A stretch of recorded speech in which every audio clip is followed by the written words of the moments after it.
Hello students, मैं विकास कुमार ज्ञान target YouTube channel में आपका स्वागत करता हूं। स्टूडेंट्स, मैं आज इंग्लिश ग्रामर पढ़ाने जा रहा हूं, जिसमें हम पहले आपको वॉइस पढ़ाएंगे। इसमें वॉइस क्या है, इसका प्रयोग कैसे किया जाता है, इसमें जो विभिन्न जानकारी हैं वो हम आप तक पहुंचाएंगे। तो चलते हैं। वॉइस वॉइस का मतलब होता है वाच्य।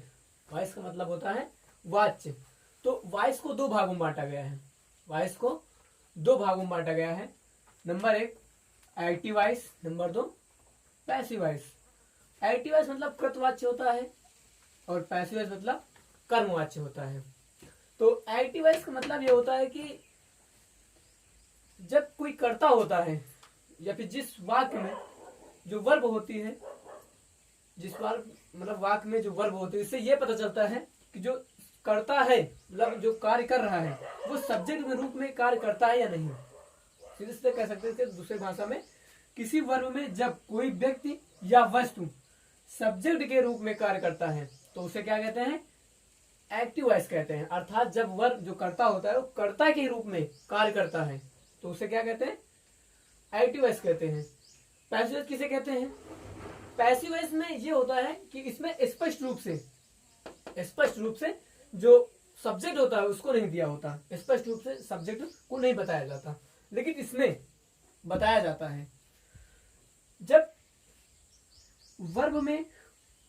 जब किसी वर्ब में कोई व्यक्ति या वस्तु सब्जेक्ट में रूप में कार्य ना करके, अर्थात सब्जेक्ट के रूप में कार्य ना करके वह किसी व्यक्ति या वस्तु के द्वारा किए गए कार्य का परिणाम भोगता है, उसे क्या कहते हैं, पैसिव वॉइस कहते हैं। अर्थात इसमें सब्जेक्ट नहीं दिया रहता है, स्पेशल रूप से नहीं दिया जाता, केवल वह दूसरे द्वारा कार्य किया गया जो कार्य होता है उसका केवल परिणाम भोगता है।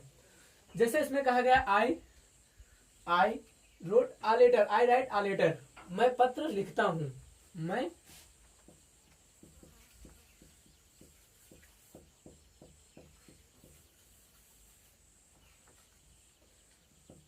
पत्र लिखता हूं। तो इसमें जो सब्जेक्ट है वो मैं हूं, मतलब स्पष्ट रूप से दिया गया कि हाँ मैं हूं। लेकिन जब इसमें हो जाएगा, जब इसको पैसिव वॉइस बनाएंगे तो हो जाएगा a letter is written by me, a letter is written by me. अर्थात इसका हिंदी अगर बोले तो हिंदी में हो जाएगा पत्र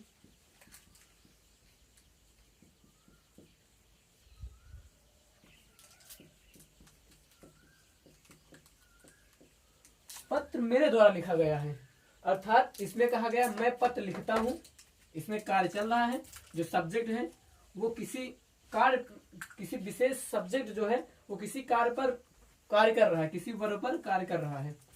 लेकिन इसमें बताया गया है पत्र मेरे द्वारा लिखा गया है, तो इसमें जो वर्ब है उस पर जो सब्जेक्ट है वो कार्यरत नहीं है, वो केवल परिणाम भोग रहा है, अर्थात परिणाम पा रहा है। तो पत्र मेरे द्वारा लिखा गया है। जैसे कहते हैं मैं कार चलाता हूं, मैं कार चलाता हूं। पहले हिंदी में देखा जाए,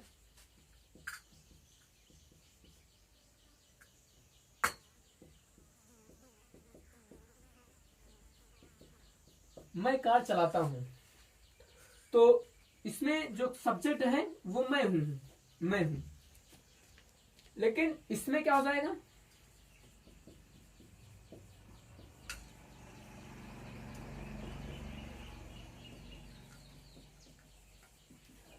कार मेरे द्वारा चलाई गई। अर्थात इसमें कर्ता खुद होता है, सब्जेक्ट खुद दिया होता है, इसमें कर्ता नहीं होता, केवल मतलब परिणाम भोगने वाला होता है। जैसे इसमें चला कौन, कार चला, मैंने चलाया, कार चली है मेरे द्वारा चली है, मैंने चलाया। लेकिन इसमें जो कार है मैंने नहीं चलाया, मेरे द्वारा कार चलाई गई, ये बताया जाएगा। आगे चलते हैं। इसके बाद जैसे इसी में कहा जाए कि मैं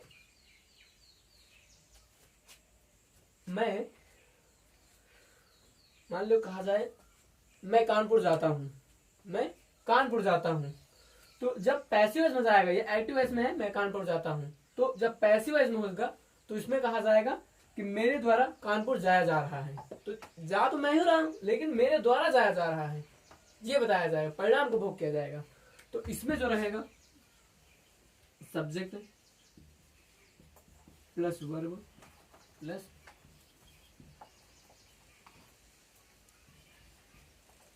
रहेगा सब्जेक्ट वर्ब फिर ऑब्जेक्ट। लेकिन जब इसको हम पैसिव में करेंगे तो जो सब्जेक्ट होता है वो ऑब्जेक्ट कार्य करने लगता है और जो ऑब्जेक्ट होता है वो सब्जेक्ट कार्य करने लगता है। अर्थात कहने मतलब ये है कि जो सब्जेक्ट होता है वो ऑब्जेक्ट स्थान पे आ जाता है और जो ऑब्जेक्ट होता है वो सब्जेक्ट स्थान पर चला जाता है। तो ये हो जाएगा ऑब्जेक्ट और ये हो जाएगा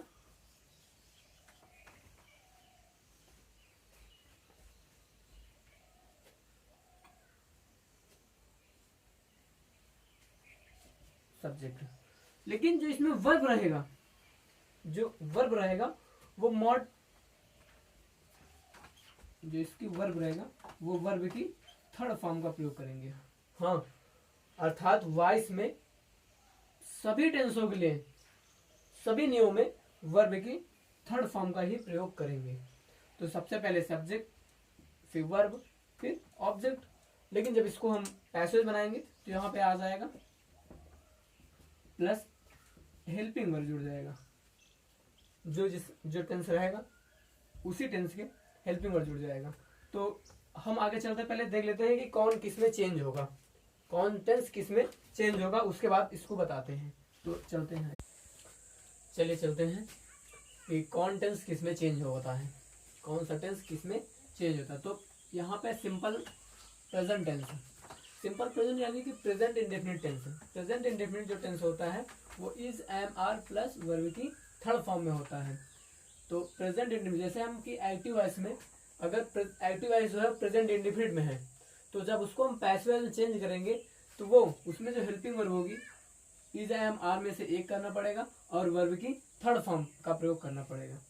प्रेजेंट कॉन्टिन्यूअस टेंस, तो प्रेजेंट कॉन्टिन्यूअस जो टेंस है वो जाएगा is am are plus being plus verb की थर्ड फॉर्म। तो इसमें एक चीज वर्ब की थर्ड फॉर्म, तो इसमें भी इस प्रकार सारे में वर्ब की थर्ड फॉर्म ही रहेंगे। लेकिन जहां पे कॉन्टिन्यूअस आ जाएगा वहां पे बीइंग लग जाएगा। अर्थात कहने मतलब आप कॉन्टिन्यूअस देखें और बीइंग लगा दें। तो आगे चलते हैं, फ्यूचर प्रेजेंट परफेक्ट टेंस। तो प्रेजेंट परफेक्ट टेंस होता है, जाता है हैज या have plus been plus verb की थर्ड फॉर्म। कहने मतलब प्रेजेंट परफेक्ट टेंस में केवल क्या लग जाता है, बीन लग जाता है। और प्रेजेंट परफेक्ट टेंस की वैसे भी हेल्पिंग क्या होती है, हैज या हैव ही होती है, उसमें केवल क्या लगा देना, वर्ब की थर्ड फॉर्म ही होती है। प्रेजेंट परफेक्ट टेंस में केवल बीन लगा देना है। तो ये जाती है हैज या have plus been plus verb की थर्ड फॉर्म।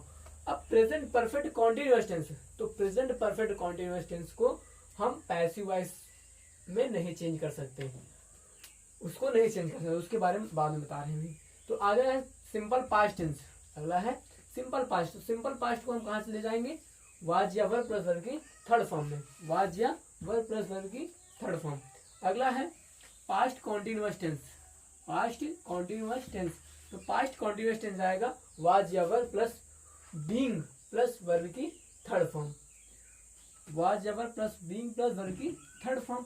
अगला पास्ट परफेक्ट टेंस, जो पास्ट परफेक्ट है ये जाएगा had plus been plus verb की third form, had plus been plus verb की थर्ड फॉर्म। अगला है सिंपल फ्यूचर टेंस अर्थात future indefinite tense. Simple future किसमें जाएगा, तो सिंपल फ्यूचर जाएगा विल या सैल, यानी सैल या विल प्लस बी या फिर shall be plus will be plus verb की थर्ड फॉर्म। और अगला है फ्यूचर देखो यहाँ पे फ्यूचर कॉन्टिन्यूअस हमने नहीं बताया क्योंकि फ्यूचर कॉन्टिन्यूअस टेंस नहीं बनाया जा सकता। फ्यूचर परफेक्ट टेंस, तो फ्यूचर परफेक्ट जाएगा विल या shall plus have plus be और प्लस वर्ब की थर्ड फॉर्म, प्लस वर्ब की थर्ड फॉर्म। तो वर्ब की थर्ड फॉर्म सब में हो जाएगा। तो अब देख लेते हैं कौन कौन नहीं बनते, कौन कौन नहीं बनते। यहाँ पे पहले एक बार और देख लेते हैं कि सिंपल जो प्रेजेंट है अगर इसको हम टेंस से बताया जाए, ये तो हमने हेल्पिंग वर्ब के अकॉर्डिंग बताया है कि कहाँ पे कौन सा हेल्पिंग वर्ब लगेगा। लेकिन अगर टेंस अकॉर्डिंग चला जाए तो टेंस अकॉर्डिंग सिंपल जो प्रेजेंट है वो प्रेजेंट कॉन्टिन्यूअस आएगा लेकिन वर्ब की थर्ड फॉर्म रहेगा। प्रेजेंट कॉन्टिन्यूअस आएगा लेकिन वर्ब की थर्ड फॉर्म रहेगा। और प्रेजेंट कॉन्टिन्यूअस नहीं रहेगा लेकिन वहां पे बीइंग लगा देंगे, वहां पे बीइंग लगा देंगे। अगला प्रेजेंट परफेक्ट टेंस, तो प्रेजेंट परफेक्ट टेंस में रहेगा फिर वहां पे क्या लगा देंगे, बीइंग लगा देंगे। प्रेजेंट वह सिंपल पास्ट टेंस, तो सिंपल पास्ट टेंस है यानी past indefinite tense, past indefinite past continuous आएगा केवल वर्ब की थर्ड फॉर्म लगा देंगे। पास्ट कॉन्टिन्यूअस टेंस, तो पास्ट कॉन्टिन्यूअस जाएगा पास्ट परफेक्ट में, केवल यहाँ पे नहीं सॉरी पास्ट परफेक्ट में रहेगा, पास्ट कॉन्टिन्यूअस टेंस है, पास्ट कॉन्टिन्यूअस टेंस में रहेगा वहां पे केवल बीइंग लगा देंगे। और पास्ट परफेक्ट टेंस में रहेंगे केवल क्या लगा देंगे, बीइंग लगा देंगे। यहाँ पे बीइंग है, यहाँ पे बीइंग है। अगला है सिंपल फ्यूचर जाएगा, फ्यूचर कॉन्टिन्यूअस चला जाएगा और फ्यूचर कॉन्टिन्यूअस नहीं बनाया जा सकता। अगला है फ्यूचर परफेक्ट टेंस, तो फ्यूचर परफेक्ट में रहेगा फिर क्या लगा देंगे, बीइंग लगा देंगे।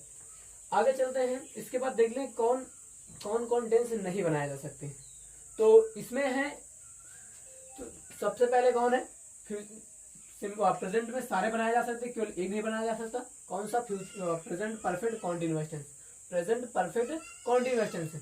और पास्ट में है तो पास्ट में भी एक नहीं बनाया जा सकता, प्रेजेंट परफेक्ट व पास्ट परफेक्ट कॉन्टिन्यूअस, अर्थात जितने भी परफेक्ट कॉन्टिन्यूअस हैं तीन है, present perfect continuous, past perfect continuous, future perfect continuous, ये तीनों नहीं बनाए जा सकते, ये तीनों नहीं बनाए जा सकते। और फ्यूचर में एक और नहीं बनाया सकता, फ्यूचर कॉन्टिन्यूअस टेंस नहीं बनाया जा सकता, फ्यूचर कॉन्टिन्यूअस टेंस नहीं बनाया जा सकता। तो इस प्रकार से चार टेंस ऐसे हैं जिन्हें हम नहीं बनाया जा सकता, जिन्हें हम पैसिव वॉइस में नहीं कन्वर्ट कर सकते।